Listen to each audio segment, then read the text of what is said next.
What's up, guys? Brett Okamoto, and on the ground in Montreal, UFC 315, Jack Della Maddalena getting his first crack at a UFC championship. I've spoken to you really all over the world, man. Living over there in Perth, we've had a chance to talk to you over there, but then you're traveling quite a bit for these things. You're going to get your first shot at a belt here in Canada.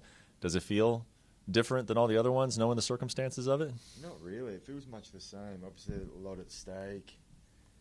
5-rounder, but I'm ready to go. I feel like I've been working at this for a long time, and now's my time. And it's a great city, so I'm looking forward to the occasion. And like you said, you've been at it for a long time, and you've had, I'm sure, a lot of people along this ride with you. When you're doing it from Perth and you got to come all the way to Montreal, can you bring a following over, or do you feel like it's a small group coming over and then you'll celebrate when you get home? Every fight, like the small group's got a little bit bigger and bigger, and then obviously a lot of supporters, a lot of people that believed in me that I would get to this point. So yeah, a lot of the close ones have come over. So got a decent crew out here. So it's going to be a good celebration. When did this moment, winning a UFC championship, when did it become the goal for you? Was it when you were a kid and your brother was into pro wrestling, or was it when you first got into an MMA gym? What do you think was like, this is it, I want to become a UFC champion? I mean, it was just day by day.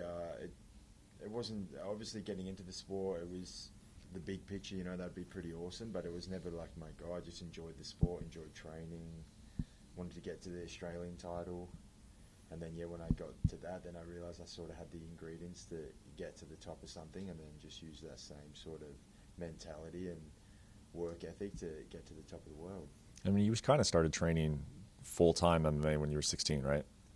Yeah, I was doing other things, but I just dived in MMA every day. I was training since 16, basically. Yeah. And that would have been right going back to the time of like 2013, which is when a big fight happened here, George St. Pierre, Nick Diaz. I remember that obviously very well. Do you remember that? Were you following the sport on that type of level? Yeah, we were. I tuned into that one live, and obviously GSP's one of the greats, so I always tuned into his fights. Who did you want to win?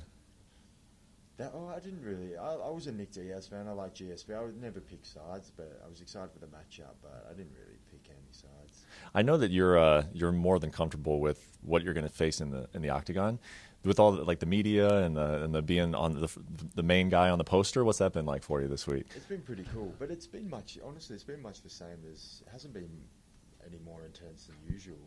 Media day hasn't been much. It's been much the same, so it doesn't feel much different. Obviously, I know it's on the line, but it just feels like any other fight week.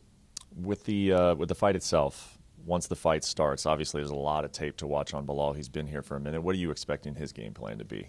I expect him just to come forward, from the get-go. He'll probably just walk forward, walk to the center, and then he'll try and get to the center, and then I think that's where he does his thing, mixes it up.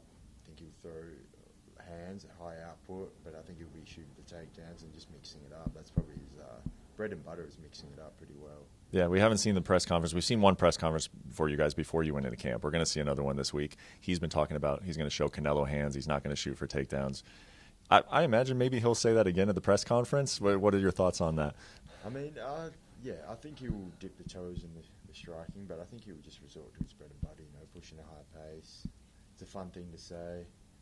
But yeah, see what happens. I get the sense he is trying to, because maybe he has accomplished so much, but the doubters are still there, or maybe the people saying like, "Hey, your fights go the distance too much." I do get the sense that is somewhat important to him. Do you think I'm misreading that, and maybe that's what he's kind of selling? But when the fight starts, like he's not going to be looking for a finish more than a win. Like he's going to secure the victory however he can. That's what I would think. I think obviously, if he'll try and strike. I think if he's feeling comfortable in there, he'll keep it standing. But yeah, I don't think he's going to feel too comfortable on the feet. I think he'll resort back to trying to shoot takedowns, wear me down. I think that's his game plan. Well, last question I have for you, and your career has been interesting to me up to this point, because I remember when you first came in, obviously Tim, your manager, has been so high on you the whole time. He was telling me about you before you even got to the UFC, and then when you got here, you were doing those first-round finishes, but then you had those two close split decisions. And in a way, I feel like that couldn't have gone more perfect for you, right? Is that you went through some adversity. You didn't just, I mean, it'd be great to have first round finishes all the way up to a title fight, right? But do you feel like having those close fights, and maybe some people get off the bandwagon even at that time saying like, maybe this guy's not as good. Did you learn something from that? Did that help you grow? Because I would think it would, right? Yeah, I think so. I think, yeah, for sure. Though close fights, you know, especially that first split decision, it was a real close one, tough fight. But yeah, I think you'll definitely learn a lot from that. Push through, and it's good to experience. I think like going the distance type fight, seeing what you can do better, and yeah, I think they were good rather than just winning first round finishes and then facing a bit of adversity in the big fight, and then seeing how it can go. I know I can face the adversity. I know I can fight through, and I can fight to the end. Yep, for sure. And in the Gilbert Burns fight, of course, with the broken arm, that was some adversity as well. So looking forward to it, man. I think all of us kind of expected that there was a good chance you'd be here at some point in a UFC title fight. So now we're here in Montreal. Looking forward to Saturday, man. Thank you for the time. Thank you.